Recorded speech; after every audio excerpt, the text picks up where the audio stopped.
Dear student, how are you? Hope all you will be fine. Okay आज हम लोग नया चैप्टर शुरू कर रहे हैं. चैप्टर का नाम है आइसोमेट्रिक प्रोजेक्शन. ओके, क्या नाम है इसका? ओके, जस्ट मिनट, थोड़ा सा इसको एडजस्ट कर लेता हूँ मैं. ठीक है, तो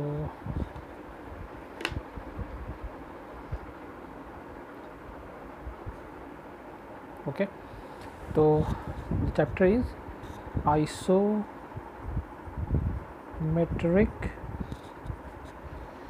प्रोजेक्शन. तो मैंने इसके बारे में आपको दे दिया था, इसका इंट्रोडक्शन तो मैंने आपको उसका भेज दिया था फ़ोटो खींच के. ये भी समझा देता हूँ मैं. एक्चुअल में एक होता है पिक्टोरियल प्रोजेक्शन. क्या होता है? Pictorial projection. पिक्टोरियल प्रोजेक्शन का ही एक टाइप है आइसोमेट्रिक प्रोजेक्शन. उसका 3 टाइप होता है: isometric projection, oblique projection and perspective projection. तो पिक्टोरियल प्रोजेक्शन क्या होता है? पिक्टोरियल प्रोजेक्शन वैसा प्रोजेक्शन जिसमें हमको ऑब्जेक्ट का सारा डायमेंशन मतलब 3 डायमेंशन जो है वो उसका एक ही व्यू में, एक ही प्रोजेक्शन में हमको नज़र आता है, विजिबल होता है.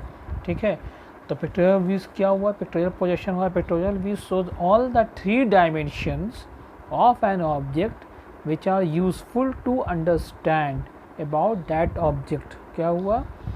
Pictorial view shows all the 3 dimensions of an object which are useful to understand about that object. तो हमको तीनों डायमेंशन हमको नज़र आता है पिक्टोरियल प्रोजेक्शन में. ठीक है, जैसे हम लोग पोजीशन सॉलिड करते हैं, सेक्शन सॉलिड करते हैं, तो वो सब हुआ ऑर्थोग्राफिक प्रोजेक्शन. तो उसमें क्या होता है, हम लोग को 2 डायमेंशन नज़र आता है. एक प्रोजेक्शन में कितना डायमेंशन देख सकते हैं हम लोग? Maximum 2 dimension. लेकिन पिक्टोरियल प्रोजेक्शन में हम लोग कितना डायमेंशन देख सकते हैं मैक्सिमम? तो पिक्टोरियल प्रोजेक्शन में मैक्सिमम हम लोग 3 डायमेंशन देख सकते हैं. एक जो ऑब्जेक्ट का फिगर ड्रॉ करेंगे उसमें तीनों डायमेंशन हमको एक ही फिगर में नज़र आ जाएगा. ठीक है, तो पिक्टोरियल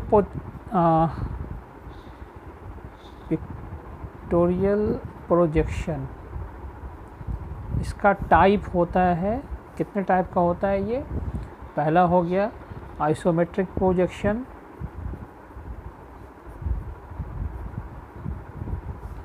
दूसरा हो गया ऑब्लिक प्रोजेक्शन, और थर्ड हो गया perspective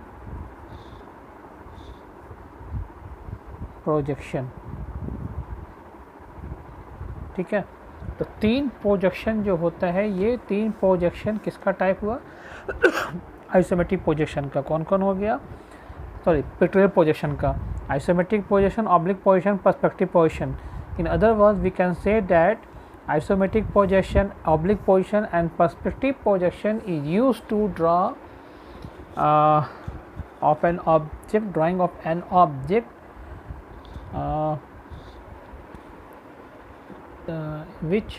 in which all 3 dimensions visible clearly. ठीक है, तो isometric projection, oblique projection, perspective projection use किया जाता है 3 डायमेंशन को एक ही फिगर में तीनों डायमेंशन नज़र आ जाए तो उसके लिए ड्रॉ करते हैं. इसमें हमको लेंथ, ब्रेथ, हाइट जो भी डायमेंशन है वो एक ही फिगर में जाए. उसके लिए अलग अलग फिगर ड्रॉ करने की ज़रूरत नहीं पड़ेगी. टॉप व्यू, फ्रंट व्यू, कुछ नहीं. एक ही ऑब्जेक्ट, एक ही फिगर ड्रॉ करेंगे, उसमें 4 डायमेंशन नज़र आएगा हमको. तो 3D फिगर को एक तरह से कहें कि 3D फिगर को 3D में बनाना. ठीक है, 3 डायमेंशन फिगर को 3 डायमेंशन में ही प्रोजेक्शन करना, या आइसोमेट्रिक प्रोजेक्शन होगा, या ऑब्लिक प्रोजेक्शन हो सकता है, या पर्सपेक्टिव प्रोजेक्शन हो सकता है. ठीक है, तीनों हो सकता है. तो ऑब्लिक प्रोजेक्शन 3D फिगर को 3D में ड्रॉ करना is known as isometric projection, oblique projection and perspective projection, in which we can see all 3 dimension clearly. Okay, and तो इसमें एक चीज़ और है, isometric and oblique projection are commonly used to prepare the pictorial view of a smaller object, and they are commonly used in mechanical production, automobile, aerospace and chemical engineering to show the machine component. तो mainly isometric projection ज़्यादा important, oblique projection कम है.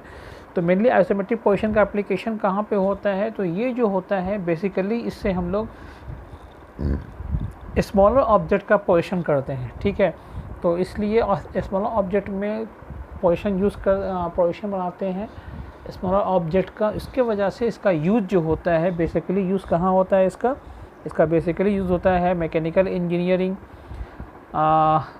Production में, automobile sector में होता है, aerospace में होता है, केमिकल इंजीनियरिंग में होता है। इसमें जहाँ पे मैकेनिकल कंपोनेंट लगते हैं वहाँ पे छोटे छोटे कंपोनेंट को हम लोग ईजी ड्रॉ करते हैं, जैसे नट बोल्ट है, गियर ट्रेन है, बहुत सारी चीज़ें हैं जिसको हम लोग चेन लिंक जो बनता है, नकल जॉइंट है, वो सब तो हम लोग उसको आइसोमेट्रिक में ईजिली ड्रॉ कर सकते हैं, ठीक है।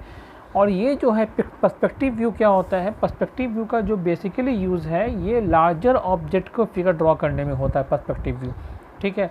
लार्जर ऑब्जेक्ट आइसोमेट्रिक में ड्रॉ कर सकते हैं, कोई दिक्कत नहीं है, लेकिन जनरली हम लोग पर्सपेक्टिव व्यू कहाँ, जैसे आइसोमेट्रिक में लार्जर स्मॉल दोनों कर सकते हैं, लेकिन बेसिकली हम लोग मैकेनिकल में ये इंपॉर्टेंट होता है। लेकिन ऐसा पर्सपेक्टिव का यूज़ क्या होता है, इसका यूज़ होता है लार्जर ऑब्जेक्ट का फिगर ड्रॉ करने में। स्मॉलर ऑब्जेक्ट का फिगर ड्रॉ करने में तो बहुत छोटा हो जाएगा ये, तो लार्जर ऑब्जेक्ट के जो फिगर ड्रॉ करते हैं 3D में, तो ये पर्सपेक्टिव पोजीशन यूज़ करेंगे। जनरली ये यूज़ होता है आर्किटेक्चर में और सिविल इंजीनियरिंग में, जहाँ पे आर्किटेक्चर में बड़े बड़े बिल्डिंग ब्रिजेज़ का फिगर बनाना है, या सिविल इंजीनियरिंग में बड़े बड़े ब्रिज का फिगर बनाना है, मॉल है, आर्किटेक्चर के लिए मॉल है, तो वो सब जो बहुत बड़े बड़े ऑब्जेक्ट का फिगर बनाना है उसके लिए हम लोग पर्सपेक्टिव यूज़ कर सकते हैं, ओके। तो अब हम लोग की कुछ चीज़ समझेंगे, बहुत सारी चीज़ तो थोड़ा सा जो इम्पोर्टेंट वो बता रहे हैं कि आइसोमेट्रिक पोजीशन हम लोग को पढ़ना है, तो ये दो चीज़ को आप ख़त्म कर दिए। जो भी हम लोग को नहीं पढ़ना है वो पढ़ना है कौन सा, आइसोमेट्रिक पोजीशन पढ़ना है। तो आइसोमेट्रिक पोजीशन बेसिकली क्या हुआ, 3D फिगर को 3D में बनाना, ये आइसोमेट्रिक पोजीशन होता है, ठीक है। किसी भी 3D ऑब्जेक्ट को 3D में बना देना, जिसमें जिस व्यू में, जिस पोजीशन में हमको उसका तीनों डायमेंशन क्लियरली दिखे, आइसोमेट्रिक पोजीशन हो जाएगा वो। अब इसको आइसोमेट्रिक पोजीशन कितने बनता है, तो बेसिकली आइसोमेट्रिक पोजीशन बनता है 120 डिग्री पे। तो कैसे बनाते हैं, एक लाइन ले लिया, इस लाइन से कितना डिग्री एंगल लेंगे, 120, तो ये हो गया 0, 120 डिग्री, ये हो गया, इधर भी लीजिए 120 डिग्री,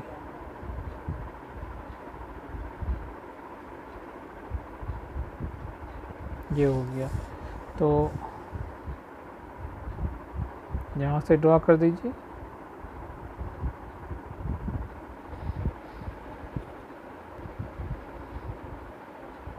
ओके। तो यहाँ से हमने ले लिया 120 डिग्री पे, और यहाँ से भी कितना पे ले लेंगे, 120 डिग्री पे।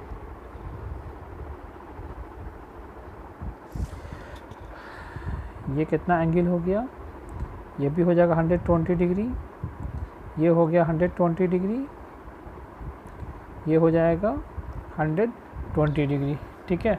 तो आइसोमेट्रिक जो फिगर हम लोग ड्रॉ करते हैं उसमें आइसोमेट्रिक एक्सिस ड्रॉ करना होता है। आइसोमेट्रिक एक्सिस कितना डिग्री बनता है, तो आइसोमेट्रिक एक्सिस बनता है 120 डिग्री पे। ये हो गया आइसोमेट्रिक एक्सिस, ये आइसोमेट्रिक एक्सिस, ये आइसोमेट्रिक एक्सिस हो गया, ठीक है। कोई दिक्कत यहाँ पे, तो ये 3 आइसोमेट्रिक एक्सिस होगा, ये तीनों आइसोमेट्रिक एक्सिस कितना डिग्री बनेगा, 120 डिग्री बनेगा, ठीक है। अब यहाँ पे हम क्या कर सकते हैं कि इससे हम लोग एक प्लेन ड्रॉ कर लेते हैं, ठीक है। जैसे मान लिया कि ये हो गया एक्स एक्सिस, ये हो गया वाई एक्सिस, और इसको मान लिया हम लोग जेड एक्सिस। तो एक्स वाई जेड एक्सिस कितना डिग्री बनता है, 120 डिग्री पे। और इसको मान लेते हैं हम लोग ओ, तो ओ एक्स और ओ वाई और ओ जेड कितना एंगल होगा, तीनों के बीच का 120 डिग्री एंगल होगा। अब यहाँ से जितना ओ जेड है ना, उतना यहाँ से भी हम ये लाइन ड्रॉ करते हैं ओ जेड के इक्वल। तो मान लिया कि हमने 5 लिया था, 5 यहाँ से ड्रॉ कर दिया, यहाँ से भी हम ड्रॉ कर देते हैं 5 इक्वल टू ओ जेड, ये ड्रॉ कर दिया। अब इसको जेड से मिला दीजिए,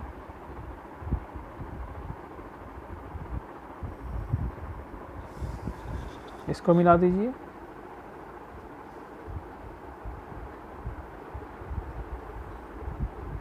ठीक है।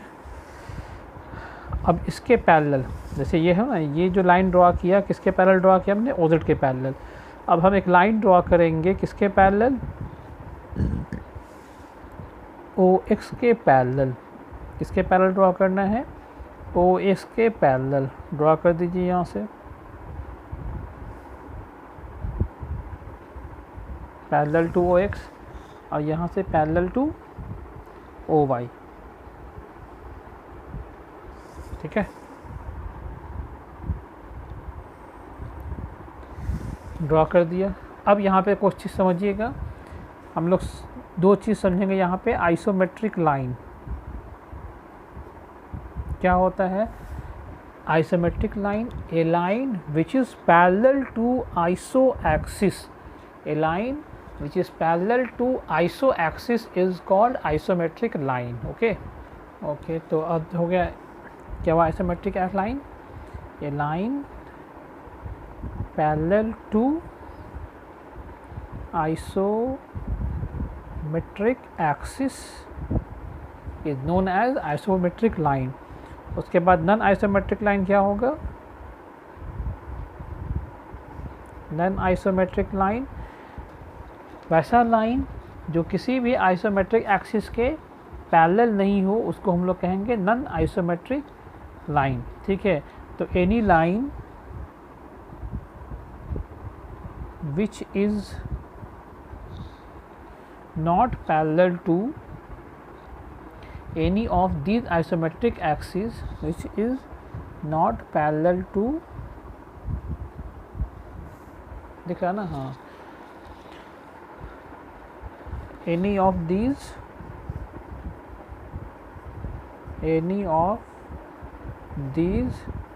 isometric axis is called, isometric axis is called non-isometric line, non-isometric line.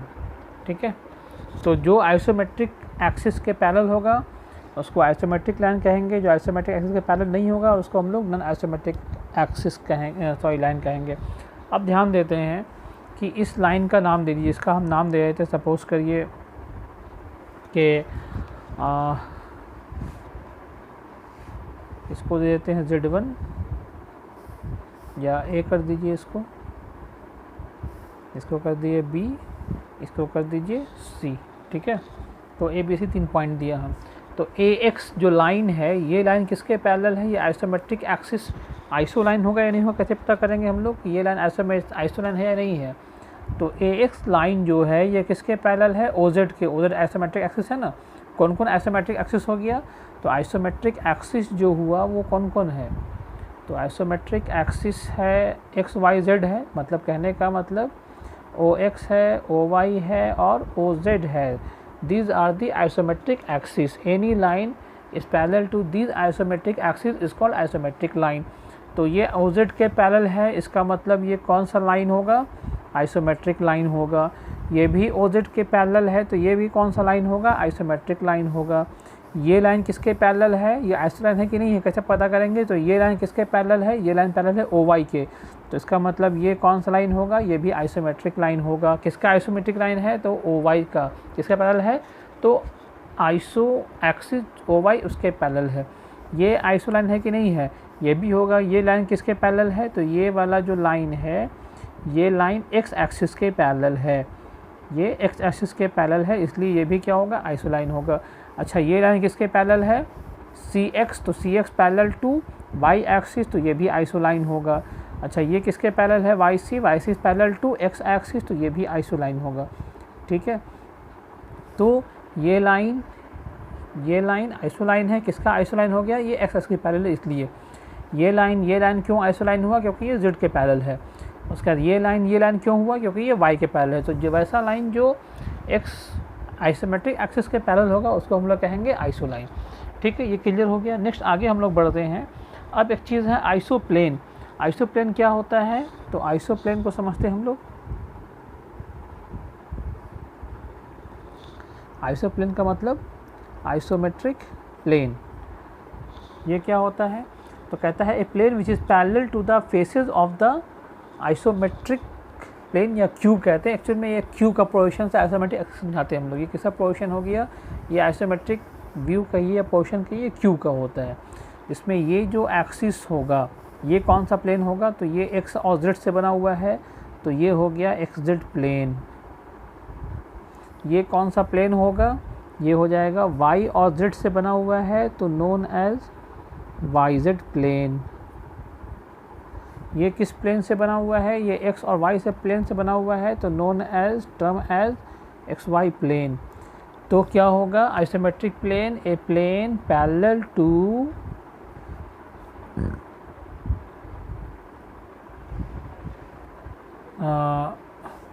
faces of the cube, faces of the cube is called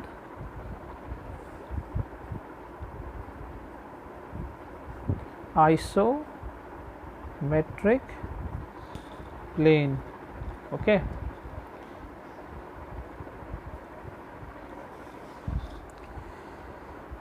तो ये हो गया। तो ये मेरा XY वर्सेस ZX मेरा आइसोमेट्रिक प्लेन हो गया यहाँ पे, ठीक है। अब यहाँ पे क्योंकि ये Q के फेस के पैरेलल होगा तो आइसोमेट्रिक प्लेन हो गया। अब यहाँ पे थोड़ा सा और चीज़ समझते हैं कि यहाँ पे आइसोमेट्रिक व्यू और आइसोमेट्रिक प्रोजेक्शन में कुछ फ़र्क होता है, ठीक है। तो उसके लिए कैलकुलेशन है, कैलकुलेशन हम बताएंगे, कैलकुलेशन आपको भेज दिया है वो देख लीजिएगा। तो हम लोग कैलकुलेशन को हम लोग करेंगे नहीं, कैलकुलेशन से क्या देते हैं, रिलेशन क्या होता है। तो आइसोमेट्रिक लेंथ जो होता है ये 0.82 टाइम्स होता है ट्रू लेंथ के, ठीक है। Isometric length is 0.82 times of true length, ठीक है। कैलकुलेशन के हिसाब से ये होता है। अब आइसोमेट्रिक लेंथ और ट्रू लेंथ का क्या मकसद है, क्या मतलब मेनली क्या रीज़न है, क्यों हम लोग पढ़ते हैं इसको। तो क्वेश्चन आइसोमेट्रिक पोजीशन में क्वेश्चन दो तरह से आएगा। एक आएगा कि draw the isometric view, draw the isometric view. अगर जिस क्वेश्चन में आइसोमेट्रिक व्यू ड्रॉ करने के लिए आएगा, इसका मतलब वहाँ पे हम लोग फिगर ड्रॉ करेंगे ट्रू लेंथ पे। To draw the figure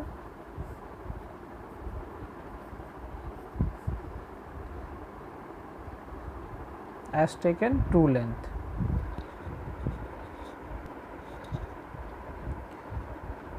as true length। तो आइसोमेट्रिक व्यू क्या होगा, जिसमें हम लोग फिगर ड्रॉ करेंगे ट्रू लेंथ से। जो भी लेंथ गिवन होगा उसी लेंथ पे हम आइसोमेट्रिक ड्रॉ कर देंगे तो आइसोमेट्रिक व्यू होगा। अब आइसोमेट्रिक प्रोजेक्शन क्या होता है, तो आइसोमेट्रिक प्रोजेक्शन होगा, ये ध्यान दीजिएगा, क्वेश्चन में आइसोमेट्रिक व्यू पोजीशन दोनों को पूछता है। तो अगर आइसोमेट्रिक व्यू होगा तो हम लोग उसको ड्रॉ करेंगे ट्रू लेंथ पे। कैसे ड्रॉ करेंगे ये बताएंगे जब फिगर ड्रॉ करेंगे। तो आइसोमेट्रिक पोजीशन क्या होगा, आइसोमेट्रिक पोजीशन होता है कि to draw the figure as iso length. Iso length कहने का मतलब आइसोमेट्रिक लेंथ, ठीक है। To draw the figure as iso length. तो इसका मतलब क्या फ़र्क हुआ, आइसोमेट्रिक व्यू में फिगर ड्रॉ करते हैं ट्रू लेंथ पे और आइसोमेट्रिक प्रोजेक्शन में फिगर ड्रॉ करते हैं आइसो लेंथ पे। आइसो लेंथ क्या हुआ, आइसो लेंथ यहाँ निकाला हम लोगों ने। आइसोमेट्रिक लेंथ क्या होता है, 0.82 टाइम ऑफ ट्रू लेंथ होता है, ठीक है। What is isometric length, isometric length is 0.82 times of true length, ठीक है।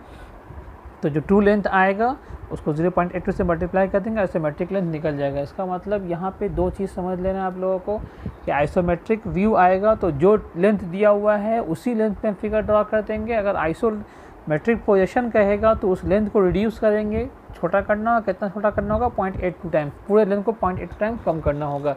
या दूसरा ऑप्शन, एक और ऑप्शन कहता है हम लोग काम कर सकते हैं, वो क्या है कि हम लोग फिगर आइसोमेट्रिक पोजीशन के लिए हम एक आइसोमेट्रिक स्केल ड्रॉ कर सकते हैं, ठीक है। तो मेज़रमेंट इससे काम नहीं करेंगे क्योंकि इसमें क्या होता है, वैल्यू आपको एग्जैक्ट नहीं मिलेगा, हम लोग उसके लिए स्केल ड्रॉ करेंगे। तो आइसोमेट्रिक स्केल क्या होता है ये हम लोग देखेंगे अभी, ठीक है। इधर आप लोग को दिख रहा है, यहाँ पे हम बता रहे हैं आइसोमेट्रिक स्केल।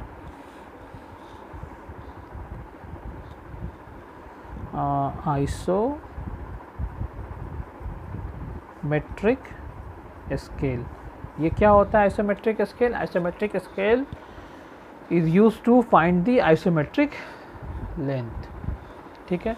कैसे ड्रॉ करेंगे, तो एक लाइन ले लीजिए हॉरिजॉन्टल,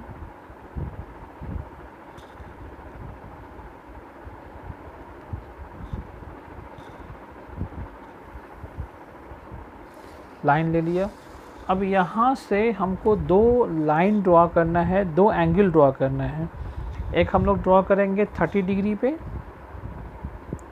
और एक लेंगे हम लोग 45 डिग्री पे। कितना कितना पे लिया, 30 और 45 पे। तो अब यहाँ से इस लाइन को मिला दीजिए,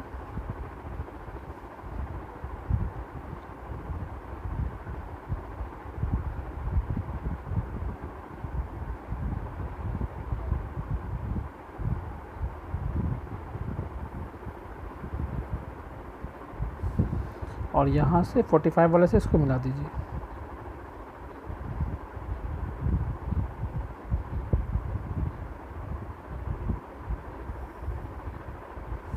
ये हो गया।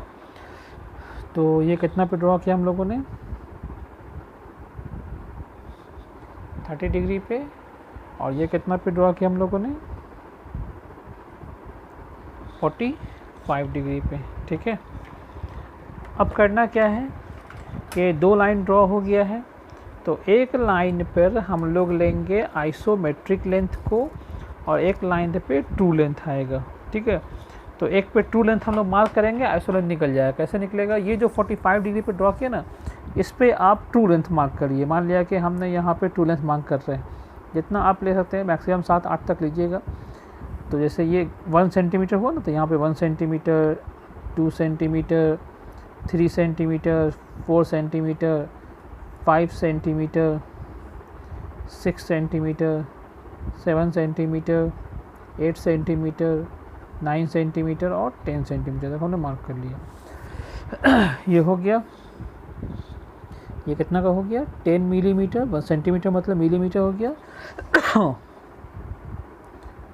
देख लेते हैं फिर से, 10 हो गया, 20 यहाँ पे हो गया, 20 millimetre, 30 millimetre, 40 millimetre, 50 millimetre, 60 millimetre, 70 millimetre, 80 millimetre, 90 millimetre और 100 मिलीमीटर। ये हो गया। अब क्या करना है कि सारे से जितना भी आपने मार्क किया ना पॉइंट से, सारे पॉइंट से परपेंडिकुलर हम प्रोजेक्ट कर देंगे इस लाइन पे। अच्छा, ये क्या किया हम लोगों ने, फिर समझा देते हैं कि हमने 45 डिग्री पे स्केल रखा और 1 सेंटीमीटर का हमने मार्क करते चले गए। तो ये सब मेजरमेंट कितना हो गया, 1 सेंटीमीटर मतलब 10 मिलीमीटर, ये 10 मिली 20। तो स्केल रखा, मार्क कर दिया, यहाँ से 10, 20, 30, 40, 50, 60, 70, 80, 90 और 100 मिलीमीटर। ठीक है, ये हो जाएगा। अब जितना भी पॉइंट हुआ सबको प्रोजेक्ट करना, परपेंडिकुलर प्रोजेक्ट करना। याद रखिएगा, प्रोजेक्ट कैसे करेंगे हम लोग, तो परपेंडिकुलर इस लाइन के, जो हॉरिजॉन्टल लाइन ड्रॉ की उसके परपेंडिकुलर प्रोजेक्ट करना है। कर दी, कहाँ तक लाएंगे, यहीं तक लाएंगे, पॉइंट लाइन की जरूरत नहीं है, सिर्फ यहीं तक 30 डिग्री तक लाएंगे, उसको प्रोजेक्ट करेंगे और इस लाइन के परपेंडिकुलर, इसके नहीं, इस हॉरिजॉन्टल लाइन के परपेंडिकुलर प्रोजेक्ट करना है 30 डिग्री तक। ठीक है, तो हॉरिजॉन्टल लाइन के परपेंडिकुलर प्रोजेक्ट किया 30 डिग्री वाले तक। ये हो गया, इसको भी कर दीजिए। ये हो गया, 70 को भी कर दिया जाए।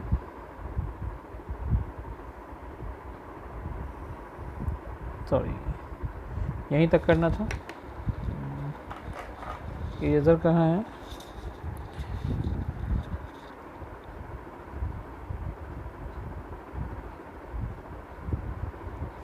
ठीक है। उसके बाद 60 वाले वो कर दीजिए।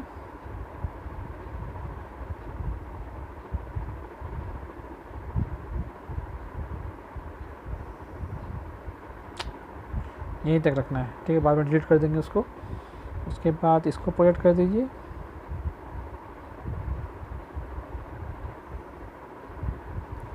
फोर्टी वाले को प्रोजेक्ट कर दीजिए। 30 को प्रोजेक्ट कर दीजिए।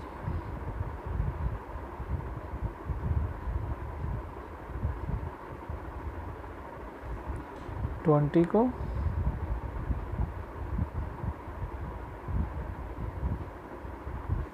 टेन को।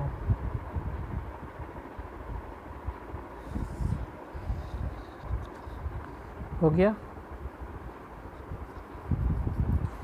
तो अब ये सब जो लाइन, ये जो 30 को जहाँ पे कट कर रहा है उसको मार्क कर देंगे। ये 10 को यहाँ पे कट किया तो ये हो जाएगा 10, ये 20 का, ये 30 का, ये 40, 50, 60, 70, 80, 90 और 100, ये हो गया।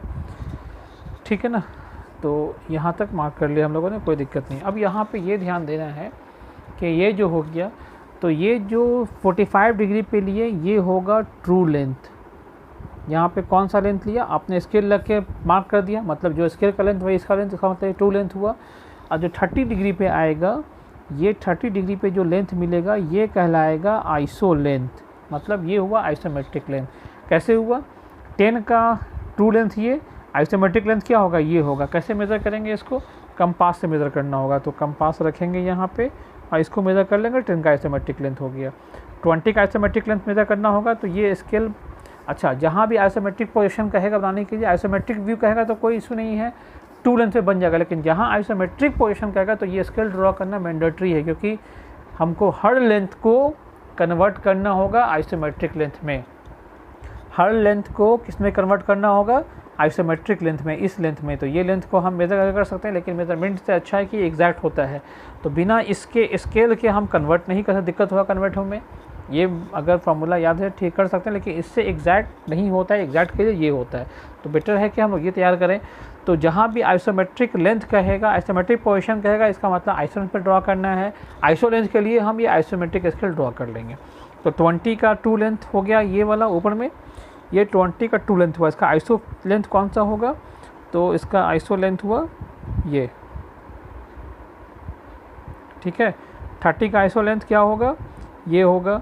40 का आइसो लेंथ, देखो आइसो लेंथ क्या है, ट्रू लेंथ से छोटा है ना, 30 यहाँ पे है ना। और आइसो लेंथ क्या है, देखो आइसो लेंथ क्या हुआ, इससे छोटा रहा कि नहीं हो रहा है। तो 40 क्या होगा, 40 का आइसो लेंथ क्या होगा, 40 का आइसो लेंथ ये वाला होगा। तो जो लेंथ कहेगा हम उसका आइसो लेंथ हम निकाल सकते हैं। अगर मान लिया कि ये तो 10 के यूनिट में है, अगर मान लिया कि कोई कहेगा हमको निकालने के लिए 35 का आइसो लेंथ, कितना का, 35 का, तो 35 है यहाँ पे नहीं मार्क किया हुआ है, तो हम 3.5 सेंटीमीटर मार्क कर सकते हैं ना, बिल्कुल कर सकते हैं।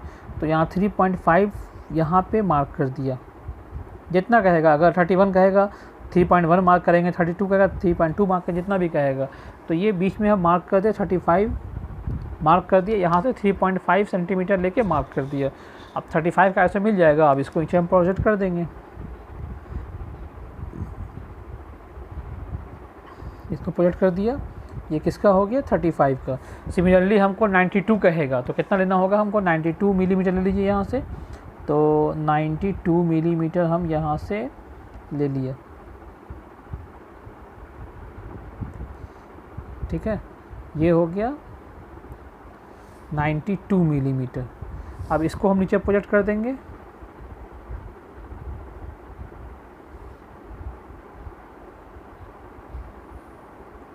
ये किसका हो गया, 92 का, ठीक है।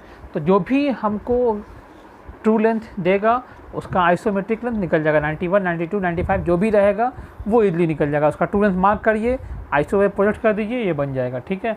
तो एक आइसोमेट्रिक स्केल बनाने का एक तरीका ये होता है, एक तरीका और होता है आइसोमेट्रिक स्केल बनाने का, लेकिन ये बनाइएगा ज़्यादा सही है, क्योंकि दूसरे में हमको ज़रूरत पड़ेगा ड्राफ्टर का, तो ड्राफ्टर रहेगा तभी होगा वो, ठीक है।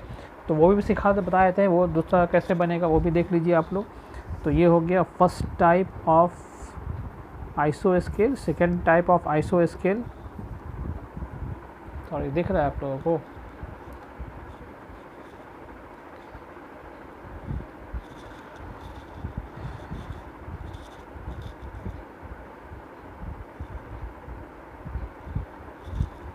Second type of iso scale, ये कैसा होता है, देखिए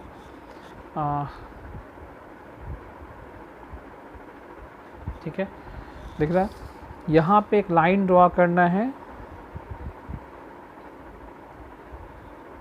ये यहाँ कहीं पे भी एक लाइन ड्रॉ कर लीजिए हॉरिजेंटल,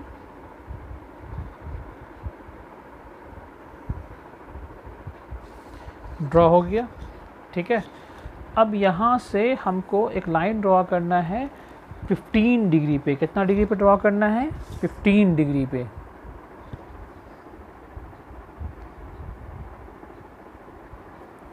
डिग्री ले लिया। 15 डिग्री पे लाइन ड्रॉ कर लीजिए।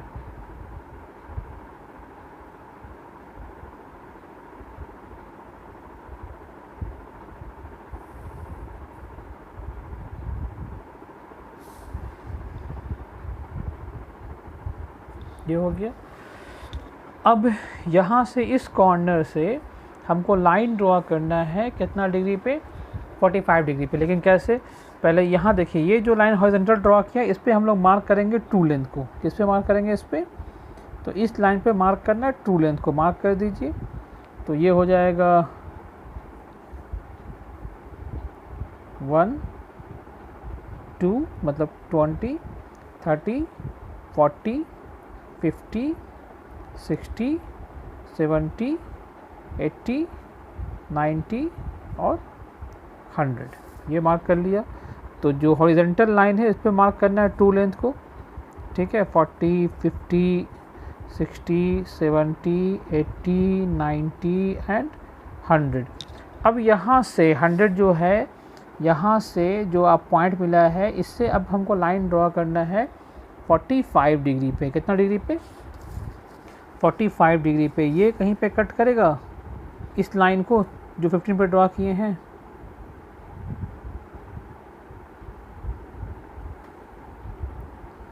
ठीक है, ये कट किया। तो ये हो गया 100 का आइसो लेंथ। इस पे हमको मिलेगा आइसो लेंथ। ठीक है, इस पे कौन सा लेंथ ड्रॉ किया हम लोगों ने? इस पे ड्रॉ किया है हम लोगों ने, दिख रहा है ना? इस पे कौन सा लेंथ ड्रॉ किया हम लोगों ने? इस पे ड्रॉ किया है ट्रू लेंथ को। ठीक है, अब ये कितना डिग्री एंगल लिया हम लोगों ने? ये एंगल लिया है 45 डिग्री। ठीक, अब हम ड्राफ्टर फिक्स कर लेंगे इस पे, रिमेनिंग पॉइंट से लाइन ड्रॉ कर लेंगे। वो सब कितना डिग्री पे होगा? 45 डिग्री पे। अब जो कट करते जाएगा वो उसका आइसोमेट्रिक लेंथ कॉरस्पॉन्डिंग मिलते जाएगा। तो यहाँ से ये हम, जब ड्राफ्टर तो है नहीं, हम स्केल से ही ड्रॉ कर लेते हैं। अब इससे 90 से ड्रॉ करेंगे।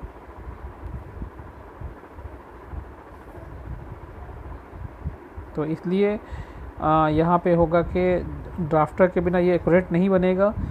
तो इसलिए इसको हम लोग यूज़ नहीं करते हैं। ड्राफ्टर रहेगा तब यूज़ करेंगे, इसलिए इसको बनाइएगा।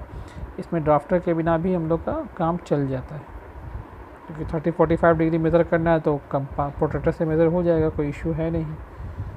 इसमें ड्राफ्टर के बिना तो होगा नहीं। या फिर सेट स्क्वायर से हम लोग कर सकते हैं, उससे भी ऑप्शन है। तो you have to use set square to draw a line of angle 45 degree. Okay, तो ये हो गया 10 20 30 40 50 60 70 80 90। These are the isometric length of 10 to 100। ठीक है, तो ये स्केल या ये स्केल कोई भी ड्रॉ करिए। इसमें ये स्केल, ये लाइन लेना 15 डिग्री पे, ये 45 डिग्री पे, ये यहाँ से लाइन कट करेगा, वो कॉरस्पॉन्डिंगली हमको आइसो लेंथ मिलता जाएगा। तो अब एक चीज़ समझ लीजिए, आइसोमेट्रिक स्केल ये और ये स्केल, दोनों स्केल कहाँ ड्रॉ करना है समझ लेना है। ये स्केल कहाँ ड्रॉ करेंगे हम लोग? जहाँ पे हम लोगों को मांगेगा कि आप लोग ड्रॉ करिए। कब ये ड्रॉ करना है? कि जहाँ पे आइसोमेट्रिक प्रोजेक्शन ड्रॉ करने के लिए कहेगा, तब वहाँ पे हम लोग को ये स्केल ड्रॉ करना है। कहाँ ड्रॉ करना है? Isometric projection. तो जिस फिगर में आइसोमेट्रिक प्रोजेक्शन ड्रॉ करना होगा वहाँ पे ये स्केल ड्रॉ करना मैंडेटरी, क्योंकि बिना इसके हमको आइसो लेंथ नहीं मिलेगा। बिना स्केल के 50 का आइसो लेंथ कितना होगा? तो ये 50 का ट्रू लेंथ हुआ, ये इसका आइसो लेंथ हम यहाँ से मेज़र करेंगे। ये हुआ 50 का आइसो लेंथ। ठीक है, यहाँ से रखे कंपास को मेज़र कर लेंगे, 50 का आइसो लेंथ होगा ये। तो हमको करस्पॉन्डिंग आइसो लेंथ के लिए हमको ये फिगर ड्रॉ करना होता है। इसलिए जहाँ भी आइसोमेट्रिक पोजीशन कहेगा ड्रॉ द आइसोमेट्रिक पोजीशन, तो पहले आपको आइसोमेट्रिक स्केल ड्रॉ करना है, फिर फिगर प्रोसीड करना है। अगर कहेगा ड्रॉ द आइसोमेट्रिक व्यू, तो उसमें कोई दिक्कत नहीं है। जो आपको लेंथ दिया हुआ है उसी लेंथ पे हम काम करेंगे, उसमें कोई इशू नहीं होगा। तो इसमें वहाँ पे आइसोमेट्रिक स्केल ड्रॉ करने की ज़रूरत नहीं है। तो ये हो गया इंट्रोडक्शन क्लास आइसोमेट्रिक पोजीशन का। ठीक है, अब नेक्स्ट क्लास हम लोग शुरू करेंगे, उसमें हम लोग बताएंगे क्या बताएंगे हम लोग, तुम लोग बताएंगे ड्रॉ करने के लिए हेक्सागन, पेंटागन और सर्किल वगैरह कैसे ड्रॉ करते हैं ये बताएंगे आप लोगों को, ठीक है। तो उसके लिए बॉक्स मेथड यूज़ करते हैं, तो वो नेक्स्ट क्लास में इंशाल्लाह बताएंगे। उसके बाद वो ख़त्म हो जाएगा तो फिर हम लोग शुरू करेंगे उस सॉलिड पढ़ेंगे, सिंगल सॉलिड का पोजीशन कैसे होता है। उसके बाद फिर हम लोग पढ़ेंगे